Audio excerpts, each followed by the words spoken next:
د موبایل په سکرین باندې اشتهارات د سره وجنه راځي. کله تاسو ټلیفون کوئ یا موبایل کولاو کوئ په هغې انټرنیټ کولاوئ نو ډایرکټ په دې سکرین باندې چې دی اشتهار راشي. نو دا اشتهار چې دی دا د سره وجنه راځي او ځینې کسان وایي چې دا به ختمو څنګه. نو په دې ویډیو کې له مکمل معلومات در کوم ځکه زیاتر کسانو ته دغه مشکل راځي او دا اکثر به د لوکل موبایلو کې ډېر راځي. په دې انفینکس ټیکنو کې ویوو کې په دې موبایلو کې چې دی زیاته دغه مسله راځي چې ستاسو په سکرین باندې اشتهار چې دی دا راځي. لکه ستاسو موبایل چې دی دا هیک شوی تاسو ته اشتهار چې دی هغه رضانه ښوولی کېږي. نو ځینې کسان وایي چې دغه اشتهار به ختمو څنګه او دا اشتهار اصل کې راځي د سره وجنه. ځینې کسان خو موږ ته د یوټیوب په ویډیو کې راځي او د فیسبوک په ویډیو کې راځي. نو کم کسان چې دا خبره کوي چې زموږ په ما په دې باندې مخکې ویډیو کړو نو په هغې کې ما تاسو ته ویلي چې داسې به یې ختموي. نو ځینې کسان چې موږ ته خو هم د یوټیوب په ویډیو کې او د فیسبوک په ویډیو کې چې دی موږ ته دغه اشتهار راځي دغه شانتې په ټیک ټاک کې چې دی دا راځي. نو دغه اشتهار چې دی دا نه ختمېږي. دغه چې تاسو ختموئ نو دا به تاسو په روپو ختموئ. لکه د اپلیکیشن له به تاسو روپۍ ورکوئ نو په هغې روپو باندې چې دی دغه اشتهار ختمېږي.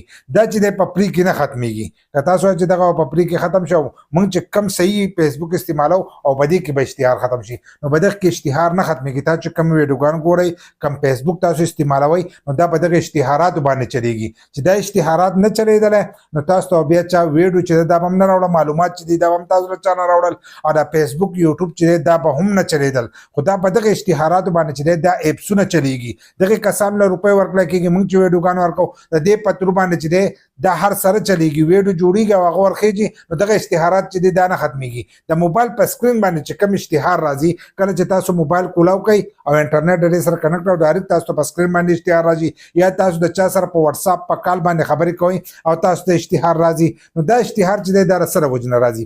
دا د دې د وجنه راځي اکثر ځینې کسان ماشومان له موبایل ورکوي. نو کم کسان چې ماشومان له موبایل ورکوي د دې د وجنه هم راځي یا ځینې کسان ویب سایټ سرچ کوي ویب سایټ سرچ کوي د هغې د وجنه هم راځي یا قسمه قسم اپلیکیشن چې دی هغه موبایل ته انسټال کوي نو د دې د وجنه هم راځي. کله چې تاسو ماشوم له موبایل ورکوي هغه گیم کوي یا بل څه کوي د دې سره انټرنیټ کنیکټ وي نو اکثر دا اشتهار چې دی دا راشي نو دی پې زور وکړي چې زور پې وکړي نو هغه اپلیکیشن چې د هغه په موبایل کې انسټال کړي چې کله هغه اپلیکیشن ستاسو په موبایل کې انسټال شي د هغې په ترو باندې دغه اشتهار چې دی دا تاسو ته شو کېږي. دغه شانتې ویب سایټ تاسو کولاو کړی د هغې ویب سایټ په ترو باندې تاسو ته اشتهار او دغه شانتې د هغې نوټیفیکیشن چې دی دا تاسو ته شو کېږي. نو تاسو به دا کوئ چې کله تاسو ته اشتهار راغی لکه لاول خو به تاسو ته نه راځي خو چې کله تاسو ته وقفې شروع کېده شروع شو نو تاسو ګورئ چې موږ دا اپلیکیشن چې دی دا انسټال کړی یا دا ویب سایټ انسټال کړی هغه چې تاسو ختم کړئ د هغې سره هم ختمېږي. بل لا د دې یو سیټینګ دی خو هغه سیټینګ اکثر ځینې کسان چې دی په هغې باندې نه پوهېږي په هغې باندې ښه تفصیلي ویډیو چې د هغه موږ کړی په یوټیوب کې مظلوم یار آفیشیل یو سرچ کړو نو هغه سیټینګ چې تاسو په خپل موبایل کې وکړئ په ډي این ایس کې نو چې هغه سیټینګ تاسو وکړو هغه لیکل پکې تاسو وکړل د هغې سره اشتهار چې دی هم ختمېږي. خو ځینې کسان وایي د هغې سره زموږ ختم نه شو د هغې سره 100% ختمېږي.